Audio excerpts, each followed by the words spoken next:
As Oasis' demise lurched forth at the speed of Noelrock, many a fan and former fan looked promisingly ahead to not the if, but the when, of a Noel Gallagher solo album.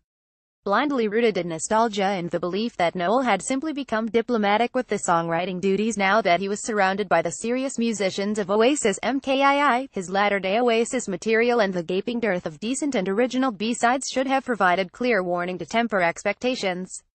Nevertheless, Noel's solo debut proved more solid cover-to-cover than any post-Bonehead post-Giggsy Oasis joint, implying that the chief could at least make do with a smattering of solo fare chalked into a set of Oasis' former glories. Our Kid, on the other hand, was largely, and probably rightfully so, expected to become tabloid fodder, or maybe trundle out an Oasis cover band of sorts, and honk out the hits on the club circuit. Never letting up on his competitive fervor, Liam did beat Big Brother to the punch with BDIC Oasis cover band of sorts, guiding Jem and Andy through fields of plenty of colorless, obvious good old day pastiche Beatles and Stones anyone. BDI packed it in rather quietly as Noel proved he apparently had only one consistent and halfway interesting album left in him, having released sophomore follow-up the inevitably titled Chasing Yesterday. So here we are today staring at Liam's as you were squarely between his beautiful doe eyes and lush full brows. The kid's done a bang-up job on social media, tagging more than every other tweet, regardless of topic, with the album title at the end, and managing unironically to run out of cell battery in the middle of tweeting the track, listing a song per tweet at a time. And, hey, turns out the apocalypse isn't so nigh now after all, though check your mediocrity exceeding glow expectations can pleasantly surprised praise at the self-consciously stripped-back jacket sleeve door. As you were isn't surprising in the slightest, really. The tracks are a cut above BDI, to be sure, and Wall of Glass is a bona fide tune lead single. He was in Oasis and not a total dum-dum.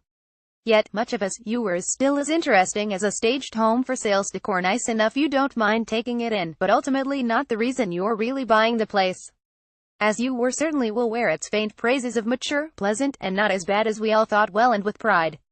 If there is anything eye-opening here, it is Liam's ardor and clear dedication in working his voice back in tune and singing properly, even if he does confuse swagger for charisma and plaintiveness for sincerity.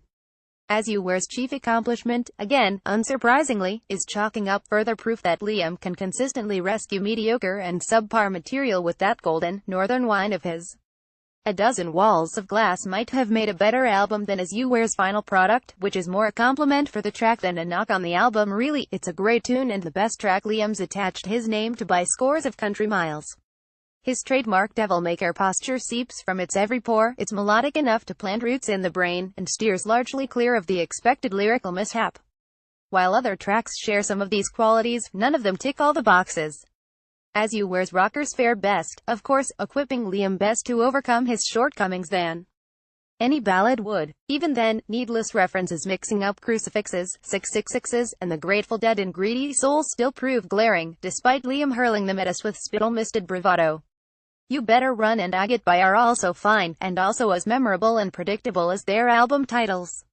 On the other side of the coin, Liam often sounds as heavenly as his idol, John Lennon, on For What It's Worth, which sports a suitably arms-waving chorus but also relies on Liam's suspect ruefulness he trots out throughout the album on his slow numbers. Hitting 45 years old should certainly reap some maturity, but references to his potato big bro and all-caps ranting tweets still suggest otherwise. Furthermore, are we to believe the conscientiously reformed bad boy serenading amazingly perfectly pitched cliches into our ears, or the I hope you go to hell, don't give a fuck, alright sentiment we're accustomed to from Liam, who knows and, actually, who really cares nothing on As You Were is cryptic or substantial enough to bother with either question. As You Were is practically all comfortable, predictable, Oasis-without-Noel comfort food. Oasis themselves subsisted almost entirely of providing high-calorie, low-nutrition escapism, and they were rightfully loved for it. No one's going to love As You Were, but the whole thing is eminently likable enough, which is not meant to be a compliment based on nominal hopes but simply a fact. There's a fab lead-off tune, Liam sounds remarkable, and there's an excuse for him to be out there touring, looking gorgeous as the bee here nowadays. As You Were is full of tunes that sound perfectly fine wedged in between those Oasis hits in the set, which are the real price of admission for anyone these days anyway.